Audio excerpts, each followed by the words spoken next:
నీ పరిస్థితి ఏంటి, ఆర్థిక పరిస్థితి ఏంటి, ఏం కావాలనుకున్నావు, నీ ఇబ్బందులు ఏంటి, ఆయన ఏం చేస్తున్నాడు? అందరికీ నమస్కారం సార్. మాట్లాడు ఫ్రీగా. అందరికీ నమస్కారం సార్. ఇక్కడ వచ్చిన గౌరవమైన ముఖ్యమంత్రి గారికి, దగ్గర పెట్టుకోమని ముఖ్యమంత్రి గారికి అందరికీ నమస్కారం సార్. మాది నంద్యాల జిల్లా డోన్ మండలం కొత్తపూడి గ్రామం సార్. నా పేరు మంగళ నరసింహులు సార్. మాది ఫ్యామిలీ అంతా 7 మంది ఉంటాం సార్. మా కుటుంబంలో 5 మంది పిల్లలు సార్. ఇంతకుముందు గత ప్రభుత్వంలో ఒకరికి వచ్చేది సార్ అమౌంట్, ఇప్పుడు 5 మందికి పడుతుంది సార్. అలాగే మా వృత్తిరీత్యా మంగళ పని చేస్తూ మేము షాపు చిన్న బంకు ఉంది సార్. అందులో కొద్దిగా పనిముట్లు లేనందువలన సరిగా జరగక షాపు మన P4 ద్వారా మైసు మార్గదర్శి ద్వారా నాకు కొద్దిగా అమౌంట్ సామాన్లు సామాగ్రి ఇప్పించడంతో నాకు చాలా సంతోషంగా ఉంది సార్. నువ్వే ఎట్లా చేసావమ్మా తమ్ముడు? ముఖ్యమంత్రి చంద్రబాబు నాయుడు సార్కి నా నమస్కారాలు. ఈ వేదికన్న పెద్దలందరికీ నా నమస్కారాలు.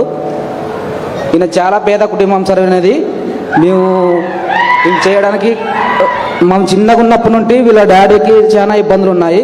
అదేవిధంగా వచ్చేసి వీళ్ళ డాడీ కిడ్నీ స్టోన్స్ పడి 4-5 లక్షలు ఖర్చు పెట్టినాడు సార్. దానికోసం మేము చిన్నగా ఉన్నప్పటి నుండి కటింగ్ షాపులు చూసుకుంటూ ఈయనకి కొద్దిగా పనిముట్లు లేకపోవడం వలన పనిముట్లు ఇప్పించడం జరిగింది సార్. ఇప్పుడు ఈ విధంగా చాలామంది హెల్ప్ చేశారు, వాళ్ళందరినీ అభినందిస్తున్నా. నా ఉద్దేశం ఒకటే, సమాజం వల్ల పైకి వచ్చిన వాళ్ళు సమాజంలో ఇబ్బందుల్లో ఉండే వాళ్ళకి చేయూతనివ్వాలి. ఇది మన బాధ్యత. అందుకే P4 తీసుకొచ్చాం. అదే పేరు మార్గదర్శి, అదే సమయంలో బంగారు కుటుంబం.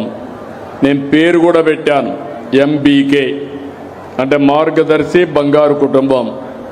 పైనుండే 10 మంది మార్గదర్శులు, కింద నుండే 20 మందిని 20% చేయూతనివ్వాలి. అంటే నిరంతరం కింద నుండే వాళ్ళకి సహాయం చేస్తూనే ఉండాలా.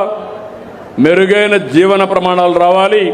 అవి రావాలంటే డబ్బులు కొంతమందికే ఉండడం కాదు, అందరికీ ఆ డబ్బులు అనుభవించే అవకాశం రావాలి. ఆరోగ్యం బాగుండాలి, సరైన తిండి తినే పరిస్థితి రావాలి, కనీస సౌకర్యాలు ఉండాలి. అందుకే నేను చేయాల్సిన పనులు నేను చేస్తా. సమాజంలో అందరూ కూడా ఒకప్పుడు జన్మభూమి పెట్టా, ఈరోజు P4 తీసుకొచ్చాను. దాని పేరే MBK అంటున్నా, మార్గదర్శి బంగారు కుటుంబం 1020.